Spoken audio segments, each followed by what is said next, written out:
जी बिल्कुल, मुझे मानता हूँ मैं वो खराब है, तो खराब तो खैर बीजेपी भी है, लेकिन वो कम खराब है तो मुझे वो एक्सेप्ट है। नहीं, आप जब बोल रहे हो कि जेल उनको जमानत मिली अच्छी मिली है, तो आप एक्सेप्ट करते हो कि लोकतंत्र सहयोग की रिपोर्ट है, कोई टेंशन नहीं है, इंस्टीट्यूशन सेफ है। लोकतंत्र की बात सही आती, जब पूरे लोकतंत्र की पिछले 6 साल पहले उड़ चुकी, सारे संविधान की धज्जियां उड़ चुकी, तो ये कोई बड़ी बात नहीं है। मैं बताता हूँ, केजरीवाल ने जमानत एक बार भी इस बात पे नहीं मांगी है कि मेरे खिलाफ ये जो केस करा गया है इसमें ये सच नहीं है, उन्हें बोला ही नहीं आज तक। उसने सिर्फ ये बोला है कि मेरी गिरफ्तारी अवैध है, सिर्फ यही बोला उसने ये बोला ही नहीं कि मैंने घोटाला नहीं करा। भाई साहब खड़े होकर कह रहे कोई बात नहीं, ठीक है, इनका लगाव होगा उनसे। केजरीवाल को खुद को पता है कि ये गड़बड़ है, वो ये कह रहा है कि मेरी गिरफ्तारी अवैध है, जबकि 9 बार नोटिस उसने अवॉइड करा।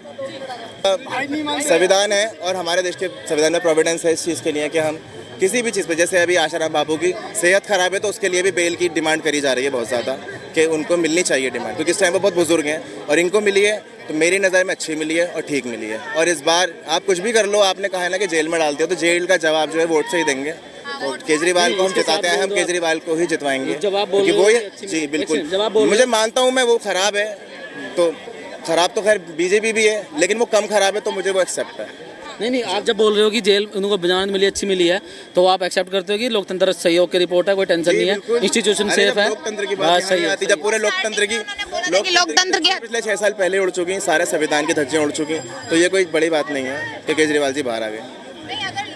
नहीं है तो फिर केजरीवाल जी को बेल कैसे मिल गई? जी, अगर लोकतंत्र खत्म ही हो चुका है केजरीवाल जी के हिसाब से, जब उन्हें जेल भेजा गया तो बोल रहे थे षड्यंत्र है मेरे खिलाफ, मुझे जेल भेजा गया है, तो उन्हें बेल मिल गई, तो लोग षड्यंत्र की बात रही जो हम सुनते सुनाई बात कर रहे हैं। अभी मिनिस्ट्री में जाके कोई बैठा नहीं, मंत्रिमंडल में जाके तो बात करी नहीं हमने।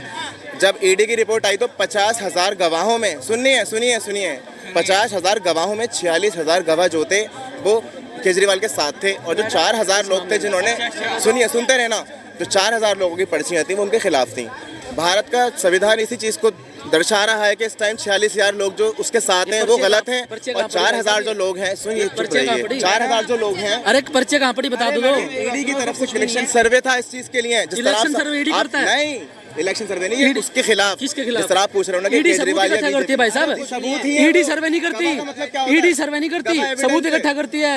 गवाह का मतलब क्या होता है? सुनो, ईडी ने मनी ट्रेल दिया है, यहाँ से पैसा मांग गया, वो इलेक्शन सर्वे नहीं करती ईडी। क्या बात कर रहे हो यार, मैडम क्या बात कर रहे हो भाई, तुम कुछ भी बोले इलेक्शन की बात नहीं करी, तुम सर्वे कौन सा कर रहे हो? ईडी करती है सर्वे को, मेरे पास गवाह आ रहे हैं ईडी के पास, तो वो गवाह मेरा एविडेंस है, किसी को बंद करने के लिए है, उसको छोड़ने के लिए। 50,000 गवाह, अरे 50,000 गवाह, क्या मजाक कर रहे हो आप? ये भाई साहब, अरे भाई साहब ईडी की बात कर रहे हो कि गवाह के बिना, भाई साहब आपको पता है गवाह भी धारा के हिसाब से रिकॉर्ड होता है, गवाह धारा के हिसाब से जज के सामने, जज साहब के सामने रिकॉर्ड होता है। आप इतिहासकार हो, कानून की पढ़ाई आपने नहीं पढ़ी, अगर कानून की पढ़ाई करते तो शायद जवाब दे जाते, लेकिन इतिहास में कहीं ना कहीं पढ़ा होगा। ये भाई हमारा संविधान पढ़ के देख लो, जिस संविधान को बोलते हो ना खतरे में है, उसी संविधान में लिखा है कि किस धारा के हिसाब से कौन से गवाह का बयान रिकॉर्ड होगा। ऐसा नहीं आपने मुझे बोल दिया मैं चोर, मैं जेल में चला गया, नहीं कोई मानेगा नहीं। शायद भाई साहब कानून के हिसाब से काम, मैंने कानून तो नहीं पढ़ा, सुनिए, मगर शायद आप अभी, शायद कभी ना आप कभी बंद हो, मैं ऐसी दुआ करूंगा। सुनिए, जब आप कभी आप बंद ना हो, ये मेरी ऊपर से प्रार्थना रहेगी, मगर कभी आप बंद हो जाएं तो एक आपको मैं बात बताऊं, मैं चोरी के केस में बंद हुआ हूँ। अब जो मेरे खिलाफ पुलिस ने अगर चाह के बड़ा मुकदमा बनाना है तो वो मेरे खिलाफ 3 गवाह खुद खड़े कर लेगी, जिसमें एक मुझे चोर बताएगा, एक सुनिए मेरे साथ हुआ है सर, प्लीज, ये मेरा प्रैक्टिकल है। नहीं भाई साहब नहीं, फैक्ट पे बात करो। अभी आपने कहा तथ्य पे, सर आपने तथ्य के ऊपर बात करी। पुलिस और ईडी में अंतर होता है, ठीक है, पुलिस और ईडी में अंतर होता है। अगर आप मुझे अभी बोलोगे कि भैया इसने मुझे मारा है, तो पहले मेरे को पुलिस वाले पकड़ के ले जाएंगे, 24 घंटे के अंदर मुझे कोर्ट में पेश करेंगे, ये पुलिस का काम है साहब, ईडी का काम अलग होता है। दूसरी बात चाहते हैं कि बिना इन्वेस्टिगेशन के, बिना जो है सबूतों के उन्हें अरेस्ट कर लिया गया। जी बिल्कुल, यही कहना चाह रहे हैं कि कोई सबूत नहीं थे, बिना किसी गलती के उन्हें अरेस्ट किया गया। 338 करोड़ का मनी ट्रेल हाई कोर्ट दे चुका है कोर्ट में, जब हाई कोर्ट ने बेल मना करी थी कि हम इनकी बेल को रिजेक्ट नहीं करेंगे, आप इनको अरेस्ट कर सकते हो, ठीक है, इवन ये तक कहा कि अरेस्ट क्यों नहीं करा अभी तक। 338 करोड़ का मनी ट्रेल ईडी दे चुकी है, ठीक है, तो सबूत है तभी तो इनको अरेस्ट करा हुआ है। सिसोदिया को क्यों नहीं मिल रही जमानत? 1.5 साल से है, उनको किंग पिन कहा गया है। किंग पिन मतलब मेन मोटी वाली पिन, मेन ये उसके वो है। अच्छा, ऐसे केजरीवाल जी पे एक गंभीर आरोप भी है कि उन्होंने खालिस्तान समर्थक पन्नू से पैसे भी लिए हैं। तो आप मतलब क्या बोलेंगे कि वो भी उन्हें भी जबरदस्ती बुलवाया गया उनके मुंह में डाल के कि केजरीवाल के खिलाफ बोलो? इंडिया में आजकल एक कल्चर है कि किसी भी रूमर को बहुत ज़्यादा कुछ भी आप कर लो, आप भी वायरल हो सकते हो। तो ये तो रूमर्स है, हम कुछ भी बोल सकते हैं। इस तरह तो शाहरुख खान के बारे में बहुत कुछ कह दिया था लोगों ने। क्या ऐसा काफी अफवाह है। एक बात इन्होंने बोली थी भाई ने, हाँ एक बात इन्होंने बोली थी, पुलिस इन्होंने अपना पर्सनल कोई केस बताया, वो हुआ होगा। दूर दराज के छोटे एरिया में आम आदमी के साथ ऐसा हो जाता है, लेकिन एक सीएम के साथ, खास करके वो सीएम जो भाजपा को एमसीडी में हरा चुका है, दिल्ली में हरा चुका है, ठीक है, उस सीएम के खिलाफ अगर भाजपा उसको टच करेगी ना तो प्रूफ होगा तभी टच करेगी, क्योंकि अदरवाइज ये उल्टा भारी पड़ेगा भाजपा के। अब जो जमानत मिली है वो इसलिए मिली है कि जा तू प्रचार कर ले, प्रचार करने के लिए जमानत मिली है। दारू घोटाले में जमानत नहीं मिली है तभी वापसी गया है। जमानत दारू घोटाले में नहीं मिली है तभी इसको बोला है कि तू सीएम ऑफिस नहीं जाएगा, किसी फाइल पे साइन नहीं करेगा, गवाहों से नहीं मिलेगा ताकि इन्फ्लुएंस ना कर पाए। दारू घोटाले से कोई लेना देना नहीं है। जब सीट नहीं आएगी तो बाद में ये रोए ना कि हमको लेवल प्लेइंग फील्ड नहीं दिया, मोदी जी को ऊपर रखा हमको नीचे, इसलिए जमानत दी गई है। तो आम आदमी, कॉमन मैन और सीएम को टच करने से पहले ईडी 1000 बार सोचती है, क्योंकि ईडी की भी वो सुप्रीम कोर्ट डांट फटकार कर देता है उसको कि कैसे कर रहे हो तुम, सबूत दिखाओ। जब ईडी ने बोला कल दिखा देंगे, हाई कोर्ट ने बोला कल नहीं आज दिखाओ, शाम को बैठेंगे दोबारा, शाम को हाई कोर्ट ने ईडी ने सबूत दिए तो बोला ठीक है इसकी जमानत हम नहीं दे रहे। भाई साहब क्या बात कर रहे हो आप अपना सीधे संवैधानिक तरीके से चलेंगे। केजरीवाल के एग्जांपल को ईडी जो है अगर रूलिंग पार्टी का हो मानते होगा तो आप क्या करोगे?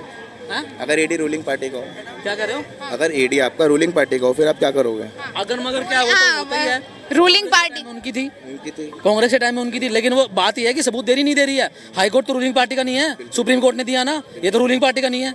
चंडीगढ़ में दिया सुप्रीम कोर्ट ने, रूलिंग पार्टी का नहीं है, तो आप उस पर तो नहीं सवाल उठा सकते। तो जब जमानत नहीं दे रहे थे तो ठीक दे रहे थे।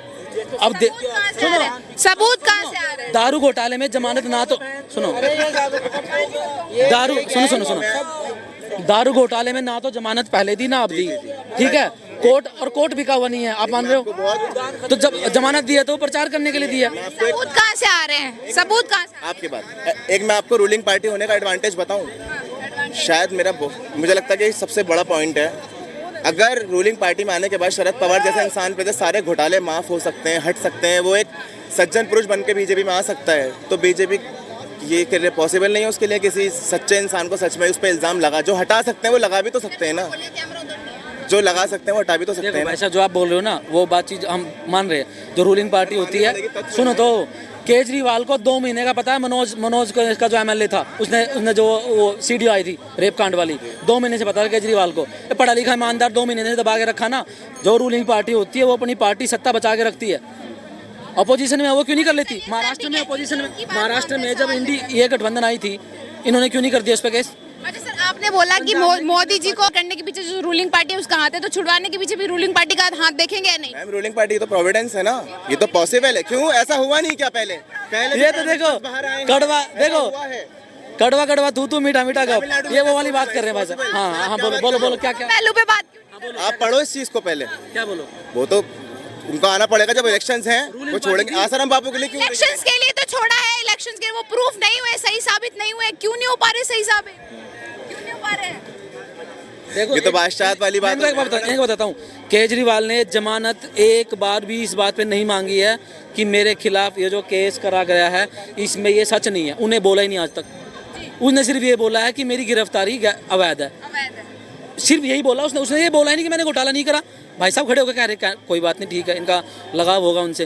केजरीवाल को खुद को पता है कि ये गड़बड़ है, वो ये कह रहा है कि मेरी गिरफ्तारी अवैध है, जबकि 9 बार नोटिस उसने अवॉइड करा। तो उसी बेस पे जब इलेक्शन आ रखा है, ये कॉम्प्रोमाइज डिसीजन है सुप्रीम कोर्ट का, ये नहीं देना चाहिए था, ये गलत नज़ीर पेश होएगी। हेमंत सोरेन ने क्या बिगाड़ा था किसी का? वो बेचारा अपना जेल चला गया और सरकार किसी और ने बना ली। इसने क्यों नहीं करा? ये अगर ढीठ हो गया, अड़ गया, तो ये थोड़ा ना, ये तो गलत नज़ीर पेश करेगा। कल को और बड़े नेता और भी गलत करेंगे, इसको फॉलो करेंगे। ये गलत करा है, ठीक है।